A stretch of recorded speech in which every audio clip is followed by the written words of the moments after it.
Hey, Mike. Hey Anna, I was just going to ask, are you around later, maybe just to meet up and have a chat about that project? I'd love to, but after we finish this Zoom, I've got to go to the corner shop and get another box of sandwich bags.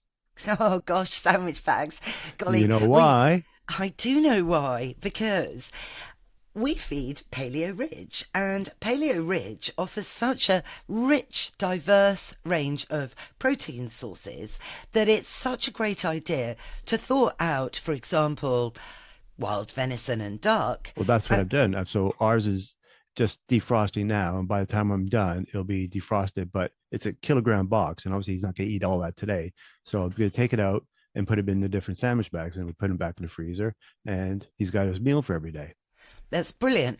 But you see, what I do, I go a step further. So when we get a delivery, I might also thaw out, for example, their lamb tripe and chicken. So that what I'm doing is decanting different protein sources into different freezer bags so that I can do this, which is ensure that Prudence and Mr. Binks, in every meal, they eat about four different protein All sources right, per okay. meal. Yeah, because there's evidence now out there in the field of nutrition that actually concurs that a minimum of three, ideally more, protein sources in a bowl at one time will maximize the microbiome and boost your dog's immune system. Oh, okay. Oh, well, we'll do that then. So I should then defrost like the tripe, the lamb tripe I have Yeah, definitely. as I well, mean, and mix them together. I mean, for Okay. me, I always have a bit of tripe in there. And I love the way that Paleo Ridge offers both beef tripe and lamb tripe, which is quite unusual. And it allows, two different protein sources of tripe, which raw green tripe, for me anyway, is like an elixir for dogs. Well, we know everyone knows Anna Webb is the queen of tripe. Yes.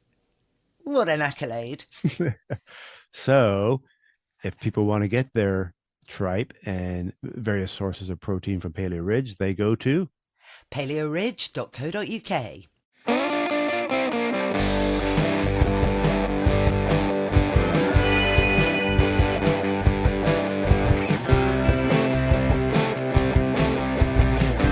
Hey, Mr. Binks, you know how much I love dog films, and you know how much I love watching dog films, especially when you're sat beside me.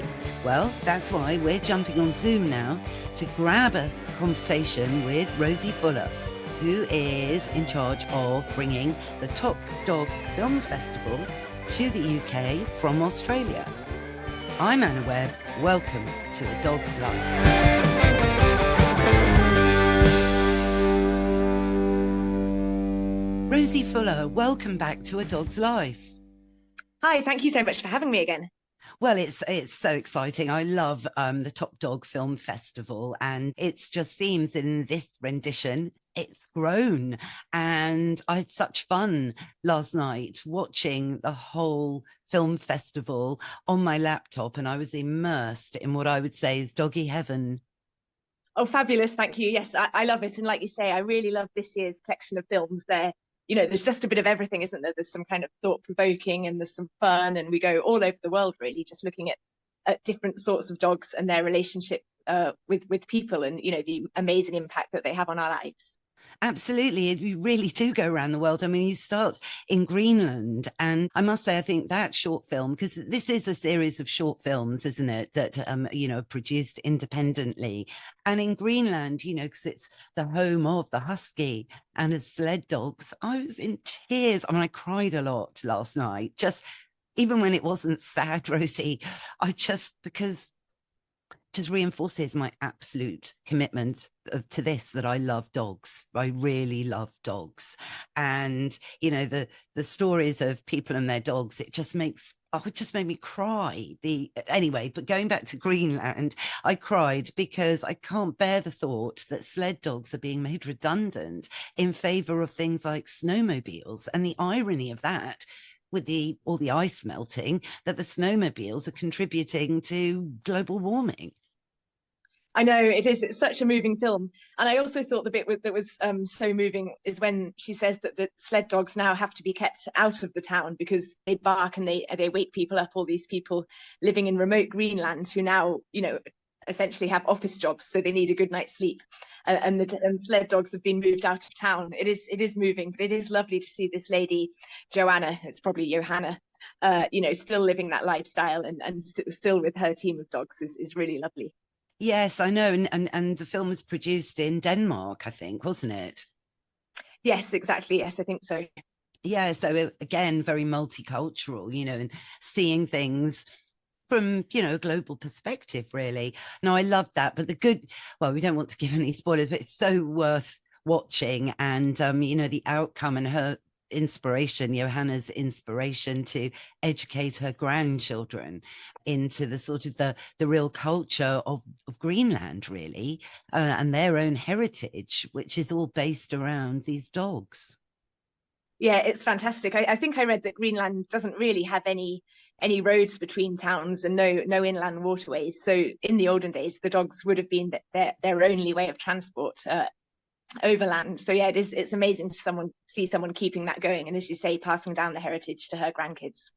Yeah, no, absolutely. It's so important that, you know, history is, you know, so key to our existence. Like T.S. Eliot would say, you know, time past is the time future is the time present and all of that, but probably going a bit literary now.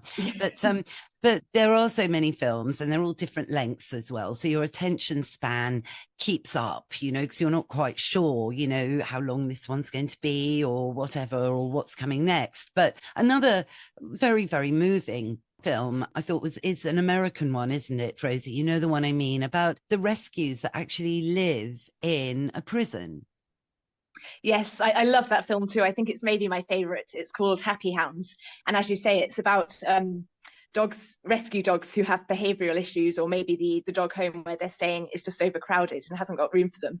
They actually go and live in a prison with inmates, with specially selected inmates, and the benefit on both sides is just enormous. I agree, that's a really moving film, and I know it's too simplistic to say, you know, we should give every prisoner a dog, but you know, the enormous impact that they have on each other, both dog and human, yeah, it's amazing. And you know, and you had the inmates, you know, talking about the dogs and the difference they'd made to them. To be honest with you, it did seem to me that the dogs were doing the rehabilitation. Really humbling words. Yeah, lovely. I think the bit that stays with me the most is one inmate, and he says, you know, this dog has behavioural issues. Well, you know, I've got a few behavioural issues of my own, and you know, it just sort of think, oh, that touches a nerve, doesn't it? It's lovely. Yeah, and teaching them patience, Yeah, and mindfulness, which is, you know, what working with your dog really, really does achieve. And I think that's the theme, isn't it, that underlies all of the movies, is really what I love as well, because it's spreading the word of responsible dog ownership. I hate that phrase, by the way, because I think it's been overused, and I don't think we know now what responsible ownership actually is, but it certainly is mirrored and reflected in these films, everyone. And it's about a partnership, it's about teamwork, it's about enjoying life together, ultimately as well, having fun. I mean, nothing could have been better illustrated, really, I think, by the wonderful sight impaired gentleman in Canada. So we whiz to Canada as well, don't we? Who's going through the process of choosing his next guide dog. Explain a bit more about that, Rosie, because it really is unusual. yeah. Oh, it's a lovely film, isn't it? I think we all probably, you know a little bit about when you get a guide dog. They don't just give you any old dog. They kind of have to work with a dog, you know, find a dog that's right for your needs and your hobbies. But this guy Lawrence, he's really taking that to the extreme. So first of all, he's 6'4", so he's obviously a big guy, needs a bigger dog. But also his hobbies include tobogganing and cross-country skiing and ice fishing and kayaking. So he's taking all of these trainee guide dogs out on on expeditions with him to try all these things, and it's lovely, isn't it? I absolutely loved it. I absolutely loved it. And the tests that the dogs were, can the dog remain calm in a canoe? Not something that you'd normally train a guide dog to do, and searching for his next guide dog. I mean, apart from him highlighting the immense grief of losing a dog, which has to be mentioned in this film festival, and people need to be reminded of it. He goes forth and he is honoured, I suppose, really, to have 5 different guide dogs to choose from. But, I love this bit because it highlights how different each of these dogs actually is, even though they've all been trained in the same way. They've all been pretty much bred in the same way. They're similar breeds or crossbreeds of the same. So Labradors cross with golden retrievers. I think a couple of them are even brothers, aren't they, the dogs? And even those two are totally different, even though they've had so many similarities. One of them's, just really chill and sure, we'll go for a toboggan, no problem. And, the other one's going crazy. Yeah, and I think that's so important as well, to get across, because so many people say, oh gosh, I want a dog like my friend's got, and then they might get, a West Highland White Terrier or whatever their friends got, and realize that their dog is completely different or displays different behavior traits to their friend's dog, and then disappointment can set in, expectations are ruined, and sadly sometimes this means dogs end up in rescue. I know it's more like thinking about it like like humans, isn't it? We're all different. Even if you've got the same parents, you can be totally different to your siblings, and there's no reason why that shouldn't be the same for dogs. So yes, absolutely true. Yeah, but it is lovely to see him working with all of the different dogs, and it's interesting that some are better suited. The chilled out one is really good for kayaking, but maybe less good for skiing. So I guess he's got to come to some sort of compromise with all of his various activities. It was so funny because I was on the edge of my seat thinking, gosh, I wonder which one it's going to be, because ultimately the Guide Dog Association chose the dog for him and he didn't know. So the day the dog was being delivered, as it were, no one in the family knew which one out of these 5 it was going to be. And he's obviously saying, look, I fell in love with them all. They all had their strengths. They all had their weaknesses, so I'll be happy with whichever dog they bring me. And I picked the right one. Yeah. It was Lewis. It must be so hard. Oh, did you pick the right one, Anna? Did you get Yeah, I did. I thought, I wonder which one it's going to be, actually. And I did. I picked the right dog. That was hilarious. And he was very, very happy with the choice that they'd made for him. And obviously they justify why. And indeed, I think, it probably was the right choice for him as an individual human as well. Yeah, and it really highlights what a massive day of your life, isn't it, to get your next guide dog or to get a guide dog. It's the kind of suspense and the emotion felt by not just Lawrence, but his kids and his wife. It's such an amazing day. Absolutely. And the guide dog trainers themselves, they were getting emotional, weren't they? Because that's obviously the best bit, I guess, of what they do when they get a success story. And what interested me was that the trainers were British. So, which highlights again the multicultural aspect of this series of films. So the trainers, well, he was definitely a Londoner and he was kind of a bit out of his depth a bit in A Foot of Snow, wasn't he? Yeah, I think so. They were definitely being guided by the Canadian Lawrence for sure. Yeah, on what he needed. He knew much more than them, obviously, about about what a dog needed to do if it was guiding a cross-country skier. Yeah, absolutely. No, he totally did. But there was also, we obviously go to New York on our travels through the films, and we meet. This one had me in tears, was this wonderful dog walker that had a troubled childhood, really, and had found sanctuary, really, peace amongst dogs. Yeah, it's incredibly heartwarming, that one. It's Kima and Her Pack, it's called. Yeah, and I think when you say it makes you cry, they're all happy, and it's all happy tears, isn't it, that you're crying, but they are so moving. Yes, it's happy tears. I must just underline that to everybody. Yes. Yeah, Kima, it's so interesting. She says that in her childhood, she was never given any love, and so she didn't know how to love. And then she started working with dogs, and they, as dogs do, they loved her unconditionally. And then she feels in her own life that she's now in a position to love someone. So yeah, that's obviously a very moving story. Yeah, and I think that sort of segues back to the inmates as well, because that's also what the dogs would be doing with them and showing them respect, and trust, which I guess maybe didn't happen all the time on the other side, if you know what I mean.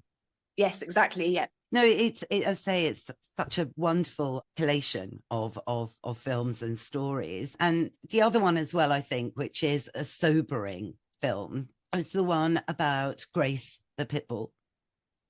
Yes.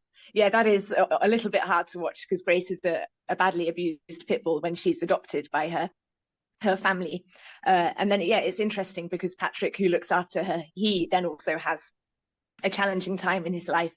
Yeah, and they both then end up recovering together.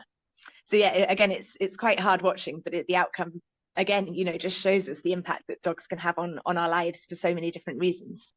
Exactly. You think, I won't give away any spoilers, but whether Patrick would have recovered without Grace is questionable, really, because, he was young and fit and, suddenly there was a big problem in his life and he may not have actually turned the corner to wellness again, without the dog, because they became inseparable and, bit by bit, yeah, they both got stronger. And of course, the pit bull being a highly sort of, debatable dog. I mean, they're illegal in the UK, but in some states in America, they're not. And for lots of good reasons that they're not. And it's a lovely PR piece, really, for the pit bull. It's like, gosh, maybe they're not all scary and maybe they're not all going to eat me alive. Yeah, maybe if we show them love. Yeah. Exactly. It's hard, obviously. I can't comment fully on that issue, but yeah. But yeah, I think that story as well of Patrick and Grace, it resonates in so many ways. Like you said, he might not have recovered if he didn't have that sense of purpose of getting up for his dog. And so many people, whatever they've been through, they say that, don't they? Whether it's grief or whether it's injury or any trauma, as so many people say, my dog is the thing that got me through it. Exactly. You see, and this is the wonderful thing about dogs, and I feel so sad that so many people don't spend enough time with their dogs. I mean, for example, with Patrick and Grace, they were, he was housebound, so he couldn't go anywhere, and they were together a lot, and that's I think how it worked. If he was sending her to a doggy daycare every day, that bond would never have been created to that extent. So I think this is why I urge everyone to watch the Top Dog UK Film Festival tour. We'll come to all that in a moment, because it really, I think, highlights the power. Every dog has this ability to be great. But going back to the working aspect, because what with me and my behavior aspect, I love for dogs to do things, and have a purpose. Dogs love to have a purpose. Dogs love to do things. They love to be rewarded for doing things. It's the basic premise of dog training. And in doing that, you preempt anxieties, you preempt obesity, you preempt dementia, and you create, as one of the lovely guests on the series says, a balanced dog. And the lady who said that, we're going to quickly fly to Australia, because we cannot not talk about the poodles, Rosie. Oh my goodness, I love them. Yeah, Loretta and her dancing poodles. So she's got 5 beautiful white poodles, and yeah, they love to dance. She says that they each have their different tastes in music and what tricks they like to do. So one of them does a bit of rock and roll, and the other one likes Greatest Showman and all that sort of stuff. And yet, it's a lovely and uplifting film, isn't it? Oh, it's absolutely brilliant. It highlights actually my favorite sport, out of things. I could do agility. I'm not mad about flyball, I have to say, because I think it's very hard on the dog's joints. But canine freestyle, otherwise known as doggy dancing, is something I have actually competed at a proper competition levels. Wow. Yes, I have with a bull terrier, which is quite unusual. It was very funny and I loved it. But it's for me, it's the sport that really creates the biggest bond. And the lovely lady with the poodles, she really describes, how she trains all the tricks. She goes into such great commentary about it. I absolutely loved that film. And, and she, highlights how having fun with your dog and training them tricks and building it up to a whole routine is a brilliant way to enjoy your dogs and keep them on their toes, physically and mentally and emotionally, which is what it's all about. I know I loved Swayze. Swayze was the one that does the rock and roll bit. And they're all named, aren't they, after famous dancers? Exactly. Yeah. There's Liza from Liza Minnelli, and Jackson because of Michael Jackson. And yeah, it's lovely. And I think what Loretta says is, you know, she says one of the most common things that people say to her is my dogs could never do that. And she just says, well, what have you tried? You know, have you actually had a go, or have you just written them off already? You know, see what you can do. And yeah, and like you say, it's the bond that's created between them, which is wonderful. Yes, and spending the time to get the best out of your dog. Exactly. She does say that. And I love that, actually. You know, most people don't even try or give up too soon, you know, because she also says it does take a lot of time and patience and repetition. So, you know, boils down to, I always say this, Rosie, you know, dogs are a commitment, not a convenience. But the other clip I really loved, because I got quite into this BBC show just before Christmas, all about the beginnings of the SAS. I can't remember what it was called now. Did you watch it at all, Rosie? I don't know. Was that the Rogue? Was it called Rogue Heroes? That one? Or that's it. That's the one. Yeah. Yeah. So you know which film? Yeah. Lots of people have told me about it, but I haven't watched it. Yeah, it's quite a good watch, you know, on an evening. But so the film that really reminded me of that was Avalanche Dogs. Oh, okay. Yeah. It seems like they're the SAS, you know, of the dog world, you know, working in massively extremely dangerous conditions in America again, you know, where there are lots of avalanches on these slopes and lots of humans get caught out, you know, skiing. Loads of accidents happen skiing, and it's these dogs that are brave, you know, really harsh conditions, snow up to their necks, but you know, due to tapping in and working again with their olfaction, of course a dog's sense of smell can find a human buried 6 feet under a load of snow. You know, we have no way of being able to do that, and it is the old St. Bernard story, really, but you know, that still is there, St. Bernard Pass, that still exists in Switzerland, but they're these dogs that are hardcore, you know, aren't they? Yeah. And I love that the film also just makes them out to be so cool. They are, like you say, either the SAS or the James Bond of the dogs. You know, they're riding on the ski lifts and that sort of thing. And yeah, it's a very cool film.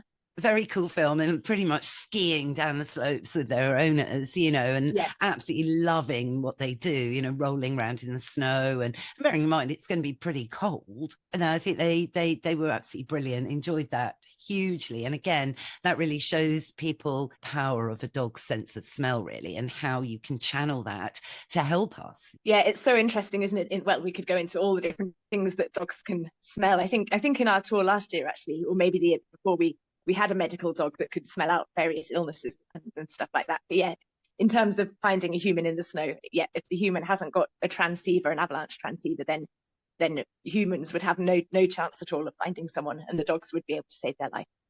Exactly. And then, of course, we also take a trip over to New Zealand. Explain a bit about the New Zealand film. Yeah, so that's about sheepdogs in New Zealand, and I really love what I most love about that film, actually, is the contrast between, and I say this with a lot of affection, the kind of grizzled, gnarly New Zealand sheep farmers, and then the lady who's got the dancing poodles. And you think on the surface of it they're so different, but what they're saying is essentially the same. You know, that it's the bond with the dogs and training the dogs and getting the best out of your dog. You know, that's what they both do. And on the face of it, these two people are so different. You know, one's, I would expect the people, the farmers, you know, they probably don't talk to that many people. You know, it's so remote out there, and they're on this film, and but then they're saying the same as a lady who lives in a city and trains dancing poodles. Yeah, no, absolutely. But this is this theme, which I absolutely love about this film festival, to be honest. You are really putting together movies that educate, inspire, you know, and really help people, I think, understand the greatness and the profound levels of dogness. Yes. And I thought that film also was interesting. You know, he was saying they wouldn't be able to farm sheep in New Zealand without dogs. I think, again, he was saying that the dogs were beginning to be replaced by vehicles, but, you know, they would have never come that far without sheepdogs. And also, of course, that they bred the sheepdogs because the terrain's so rough out there. They bred them with slightly longer legs than the ones, you know, than the original ones. I love that bit because I didn't realize that there is a New Zealand Border Collie that came originally from a strain in Scotland and went out there in the late 1800s, apparently, and they tend to be tricolour. And yes, I love that. But there were two farmers, weren't there, interviewed, and one of them seemed to be a little bit more, you know, kind of tough guy on the surface. And he's talking a lot about his dog that you can see is heading towards retirement, shall we say, and he spoke with such affection about this dog. And, he even postulates at one point that he'll retire him to a good home, but it would have to be the right home. And I'm watching this, I'm thinking, he's not going to be going anywhere. It would kill you to let go of this. And the dog's got his head on his knee. You know the man I mean? Yeah, I thought exactly the same. He said, if it's the right home, and if not, he's not going anywhere. And I thought the same thing. I thought that dog's not going anywhere. Yeah, exactly. And the fact that they love to compete and talk again, so competitions again. But again, it's kind of about celebrating your dogs, really. And, so they started the sheepdog competitions, didn't they, in New Zealand, as a way of kind of going, oh, well, mine's better than yours. I can't do a Kiwi accent, but, well, really, well, let's put this to the test. And that's how these competitions began. Yeah, it's lovely. I agree. I think I've got nothing more to say apart from how lovely it is. Yeah. No, I know. It's so hard actually to describe it. But, it is true, Rosie. I mean, without dogs, we wouldn't even be speaking like this now, because we wouldn't have a capitalist society. Every country, the only way livestock could get to market to be sold was with the help of dogs, in every single country around the world. So we wouldn't have a capitalist society if it hadn't been for the dog. It's really quite a sobering thought, really. So dogs just rule the world, Rosie. But no, I think, there's so many characters in this that there's also, the heartbreaking story of the little puppy that had so many problems as a puppy and nearly died. And her owner, I can't remember the collie's name now. Oh, Mesa was the collie, yeah. Yes. Obviously. And again, the owner just waxing lyrical really about working the dog and training the dog to just do things that are great fun with a frisbee so they can do their displays. I think she was a dog trainer. So, she's got her dog to do her demonstrations with. But of course, again, the bond, because she was a sickly puppy, is greater perhaps than if puppy hadn't nearly died, because she rehabilitated her so well and, created this massive bond that the dog really will go the extra mile. I think that she said because the dog was so sick and couldn't really leave the house, they started off just by doing really small indoor tricks in the living room. And, the dog obviously loved it. And that, that was so good for the ill puppy, just to be learning something, even if it was just, indoors and without using much energy. Exactly. And that's how everyone can start it. Everything begins indoors, and then you take every behavior outdoors, because distractions are much greater outdoors. Dogs suddenly think, oh gosh, I've landed in Narnia, and, trying to get their attention in the park. Well, they'll do it for me in the kitchen. I'm thinking, yes, they will. But the challenge is to make this transfer, and you have to be more interesting than a leaf. But, anyway, watch these films and everyone will get tips as to how to become more interesting than a leaf or a pigeon, won't they, Rosie? Yes, exactly. Yes. It really is a cinema experience. And you've got another run of this. Explain a bit more when it's next airing. Yeah, so it's only available virtually, so you watch it from home, and the next showing starts on the 20th of January, and then you get the films for a 3-day or just over 3-day viewing window, so you can watch them anytime from 5:00 on Friday the 20th of January until 11:30 the following Monday evening. So that's a good over 3 days, and you can watch them anytime during the viewing period. You just kind of get a pass, and then we send you a code.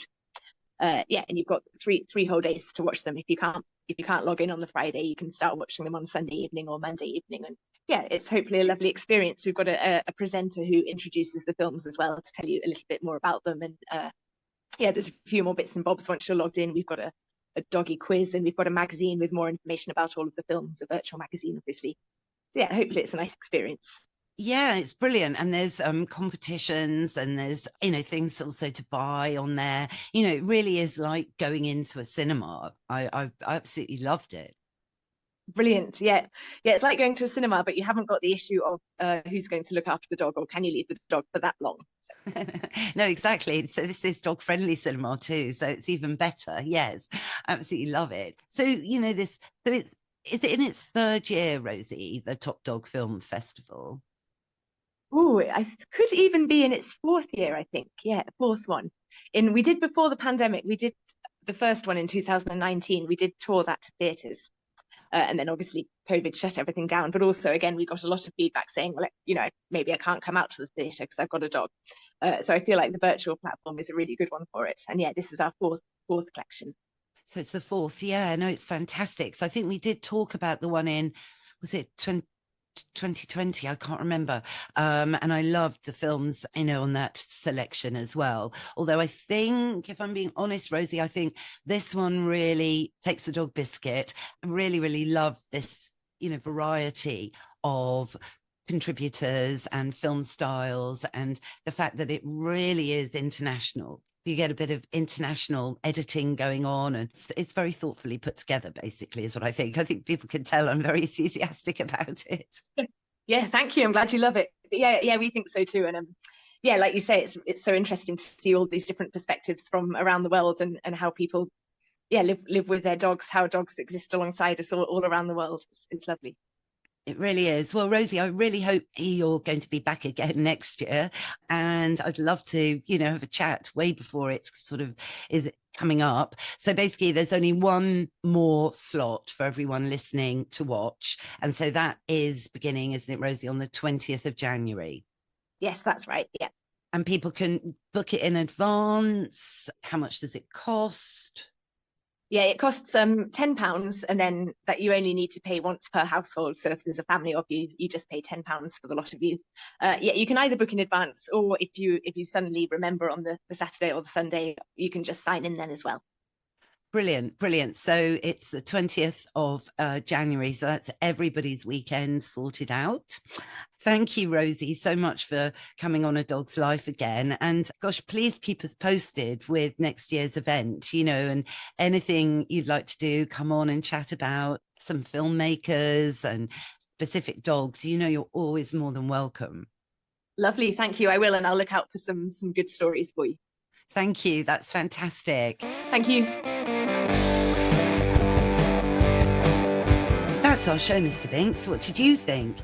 Yes, I know, I was weeping a bit watching those films, but don't worry, they're all really happy. It's just dogs bring so much emotion to our world.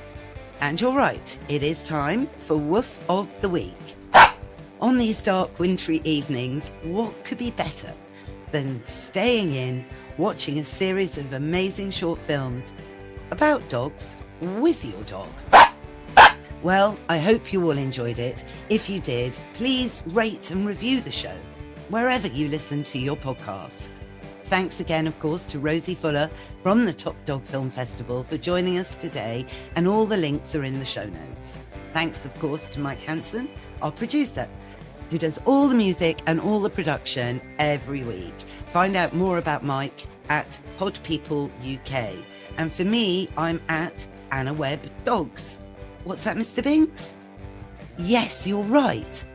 There is a new club that you can join. It's called our Patreon page, where if you fancy just giving us a little tip or subscribing and getting loads of extra benefits of some special recordings that you can only access if you become a member, check it out. The link's in the show notes. And yes, you're right, Mr. Binks, we will be back in your feed next Sunday. So, why don't you subscribe now? Because that way you'll never miss another show. Bye for now.